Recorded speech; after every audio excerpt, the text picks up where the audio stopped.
Here's 5 life lessons that I hope to teach my kids before I die.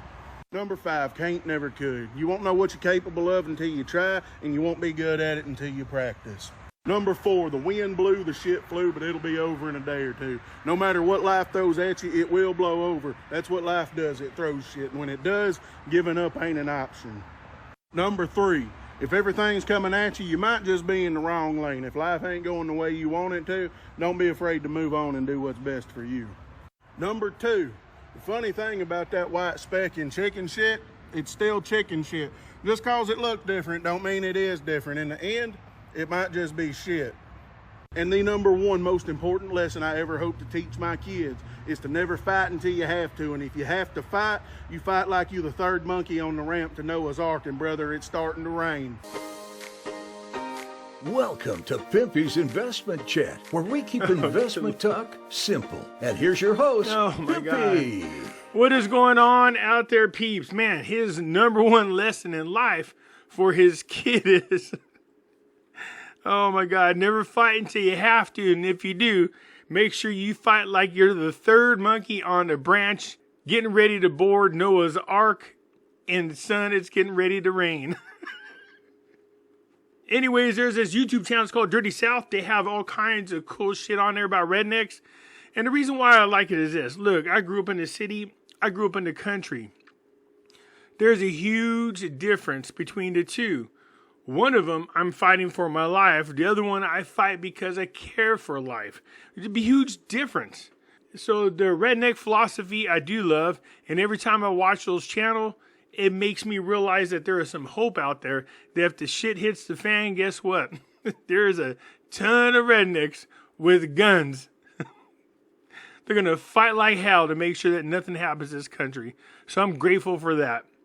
Anyways, it's funny because as I stop drinking, the small things in life I appreciate. Now, if I'm being fair about the whole drinking thing, so I told my girlfriend today, take me to the liquor store. She was frustrated. She took me. And I walked out with a buzz ball. One effing buzz ball. Or they call it big sips now. One. This is it right here. She goes, what the hell are you going to do with one? She started laughing. I go, you don't get it. I don't want to be shaken. I don't want to be tremoring. I don't want to be sick. I'm going to sip my ass off on that one. I'm just going to sip it, sip it, sip it. And that's all I'm going to do. I started sipping it and already my body's going, yeah, I don't know. I don't think so. And I'm like, what do you mean you don't think so? It's like, yeah, I'm not feeling it. And it's making me sick. So look, God works in mysterious ways. I keep trying to sip it, but every time I do, I'm not feeling it. So that's a good thing.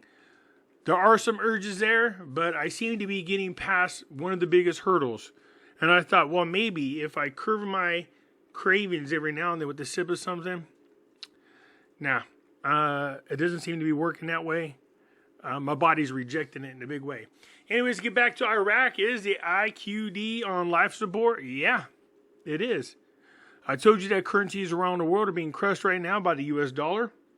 That's a fact. Not to mention the fact that on the open market or the black market rate, at one time it was 1,750 dinars. It dropped down to 1,500, which is a good movement. But even so, the IQD is at 1,320 or just 1,300 dinars for every dollar. That is the official rate. Well, I think one of the ways to combat that would be to continue to increase the value of the IQD. Move it from 1,300 dinars for every dollar down to somewhere around 1,050 dinars for every dollar. Now, that's a huge jump. It's big. It's not small. That's big. And I do think they should do that. And the reason is they need to turn around and combat that open market. So every time they increase the value of the IQD, what happens? It keeps screwing up the criminals who keep going out there and the black market, and they're getting the IQD for 1,750 or 1,550 dinars for every dollar, turning around and selling it back to the bank at a rate of 1,300 plus IQDs for every dollar. So they're profiting, somewhere around 200 IQD for every dollar, buying them off the black market. You take your US dollars, you go over there and exchange it to people who's willing to pay you more IQD for your dollars than the bank is. Gather up as much IQD as you can. Run back over to the bank. Sell your IQD for US dollars. That's what they're doing. Back, forth, back, forth. So you need to do something that just screws them over. And one of those things are just increase the value of the IQD. And you won't have such a black market. Before we get started, do me a favor, hit that thumbs up button. If you're not a subscriber, please do so, because when you do, it helps out the channel, and I certainly do appreciate it. If you're thinking about buying gold and silver, check out our friends at Money Metals Exchange. The link is down below in the description. If you are a first-time buyer and you spend more than $200, you will get an additional ½ ounce of silver with your order. Just follow the link down below in the description. No promo codes are needed. You can find me on other social media platforms like Facebook. I do have my own group called Pimpy's Investment Chat. Over here we do talk about gold, silver, cryptocurrency, as well as foreign currency investments and any other investments you wish to talk about. Come on over here. It's free to join. Just follow the link down below in the description. I can be found on Twitter, MeWe, YouTube, Odyssey, and now Rumble. Yes, that's right. I finally got a Rumble. And in addition to that, you can find me over here at Pimpy's News Network. If I should ever get kicked off of YouTube, you can find me on any other one of these platforms. So come join me. It's free to do so. The links for all these locations are down below in the description. So come on over and join me. The President of the Republic stresses the need to expedite the approval of the oil and gas law. This should have been done years ago. And I mean years ago. It's nice, like I said, that they came up with an agreement between Al-Sudani and Barzani, but they can agree on all they want. The same thing happened with Al-Kadhimi. Al-Kadhimi had an agreement better than the one they have right now. The problem was they couldn't get the House of Representatives to approve it. So until this bad boy is signed, we could just cheer it along. Good, because it's something major that Iraq needs to do. But until that bad boy is signed and it's all over with and everybody's a happy camper, I wouldn't drop my guard too much. Now this right here should discuss you. Look at this. Parliamentary Finance discusses with the International Monetary Fund support for the 2023 budget law. They are asking permission from the International Monetary Fund over their 2023 budget. Remember, when they signed the Paris Agreement, a lot of the monetary policies are established by the World Bank as well as the IMF. And that includes approval for budgets. You can't be a sovereign nation if you got to keep asking permission from any entity out there about what it is that you do. Just throwing that out there. So it said that the Finance Committee, which was chaired by Atwan Al-Atwani, and the presence of a number of members, hosted the representatives of the International Monetary Fund. And so they're going to go ahead and discuss the budget law for 2023. At the beginning of the meeting held at the headquarters, the committee welcomed the representatives of the fund, appreciating the continued cooperation between Iraq and the IMF. Man, I don't care what country you are. You never, ever, ever, ever want to do any type of business with the World Bank or the IMF. They are controlled by the United States, but I wouldn't trust them. So all of the rest is just them doing back patting and circle jerking each other. You come down over here, it says right here, it says, adding that the fund has long relationships with Iraq. Gee, I wonder how they got that way. Well, the report of the consultation on reforming the Iraq economy and the policy of the financial reform with the Iraq side as a result of problems that have been solved in the country that led to the stagnation of the economy, stressed the importance of activating governance and restoring sustainable development. Yeah, but that was all brought on by the Rona. Come on now. The committee also heard observations on low oil prices and fears of slow circulation in the global market. Yeah, but why are they surprised? I mean, seriously, why are these people surprised? At the beginning of 2022, the World Economic Forum warned Iraq and any other oil-dependent countries that they're going to see huge drops in oil prices after the first quarter of 2023. For those of you who have no idea what I'm talking about when I say quarter, it's real simple. The year is divided into 4 parts, as in 4 quarters to $1, 4 quarters to a year. Once every 3 months is 1 quarter, because if you divide 12 by 4, you get 3. Every 3 months is 1 quarter. They said by the end of the first quarter of 2023, that gives you January, February, March. That means at any time now you're going to really start to see the oil prices drop.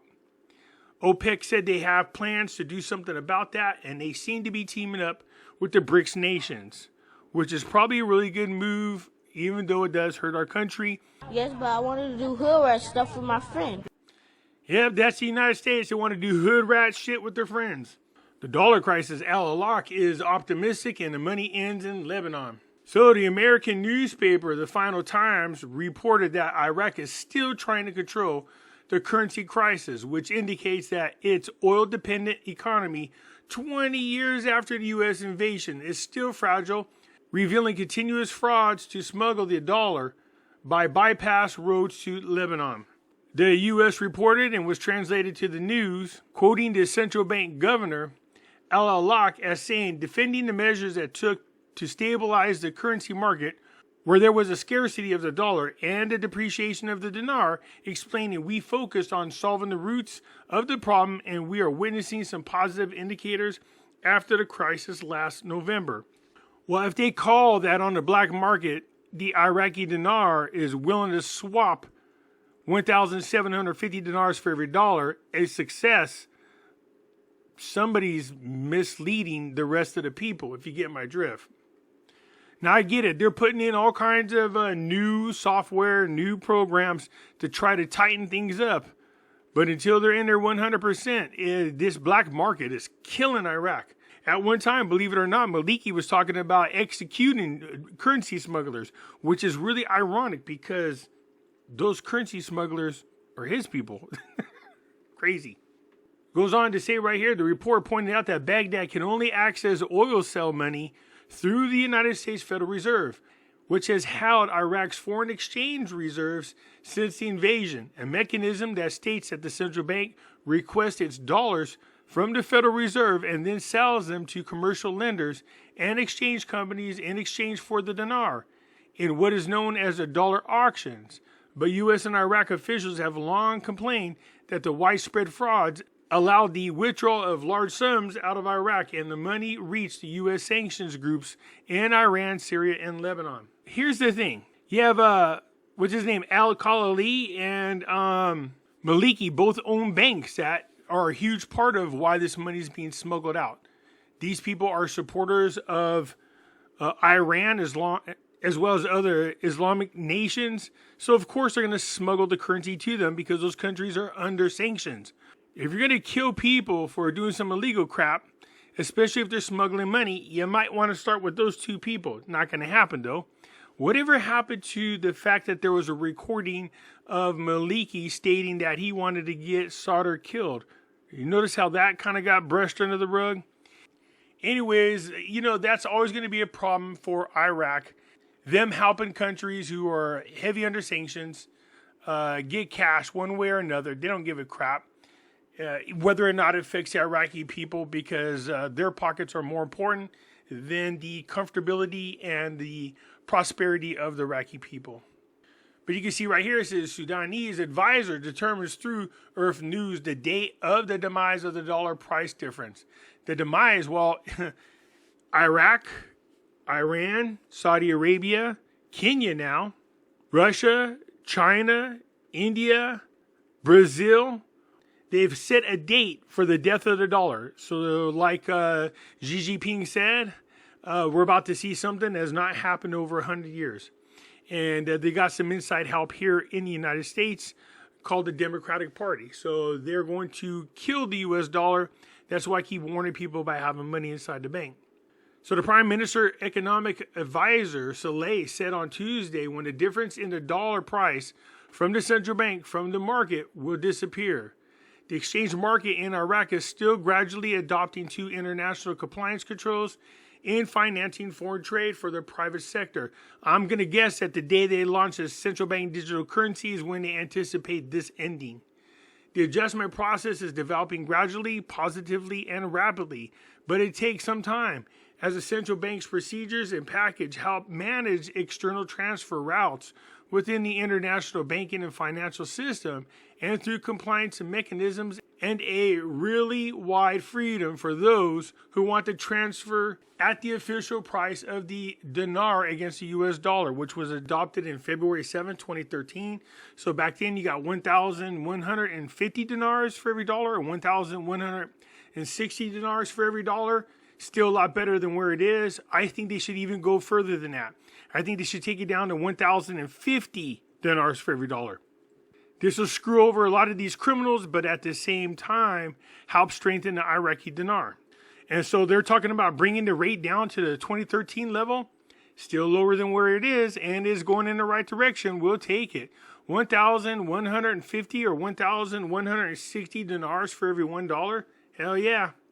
Yet at the sale of foreign currencies with the Central Bank of Iraq have taken a wide daily period, and their daily amounts have touched 200 million every working day through the Central Bank of Iraq window to sell and buy foreign currencies, which is a great indicator of stability of the currency. However, due to the existence of a surplus of demand accumulated on the foreign currency that was not met previously, resulting from the administrative applications of the compliance platforms in the 4 months preceding the launch of the flexible packages of the Central Bank of Iraq, we find that the country is still trading 2 exchange rates, which is very temporary and will disappear over the days with the decrease in the previously accumulated demand supply on foreign currencies, which will inevitably be met according to the compliance channels and regular external transfers. It is gradually support of the process of adopting a market of the climate of the international compliance and accelerated under the appeal of the Iraqi dinar exchange rate at 1,300 dinars for every dollar. So apparently they have a mechanism that's going to take care of the surplus of Iraqi dinars that are out there. Because if you think about it, if people are willing to give you 1,750 dinars for every dollar, that means there's a shitload of Iraqi dinars out there. Now, in the past, they used to spend anywhere between $1 and $1.5 billion buying the IQD off the open market. And then they would destroy these currencies. Could they start going down that path again? Because if they do, hang on to your currency because that sucker's going to shoot up in value real quick. So Al-Alaq central bank packages contributed to the stability of the dollar prices. Hasn't moved, but it's very tempting. I can tell you right now. I'd be lying to you if I didn't say I wanted to sip that bad boy. One of these. That's all I bought. Just so you're aware, I could drink 9 to 12 of those a day on top of my average drinking. This is just my way of tempting myself, I guess, to see if I got the willpower to not do it. It's not easy. Anyways, I started exercising a little bit. Not that I want to get sidetracked again, but that's helping out a lot. Obviously, I cut my hair because it was a wicked mess, but all's good now. So the central bank governor, Al-Alaq, announced today, Tuesday, that the stability of the dollar exchange rates after the 3 packages launched by the bank during last period. It's not stable. They keep saying stable. Didn't I just read an article yesterday that said that the Iraqi dinar was selling on the open market around 1,500 and whatever the hell it was, and that it was down 1,750? So that makes it sound like people were willing to trade over 3,200 dinars for every dollar. But I do think it's a typo in the news. And most likely what it was is people were paying 1,750 plus dinars for every dollar. If that's the case, that's not stable, man. That's not stable at all. The measures of the central bank are continuing, and the packages is launched are serious and contributed to the stability of the dollar exchange rate, and we are still continuing our procedures.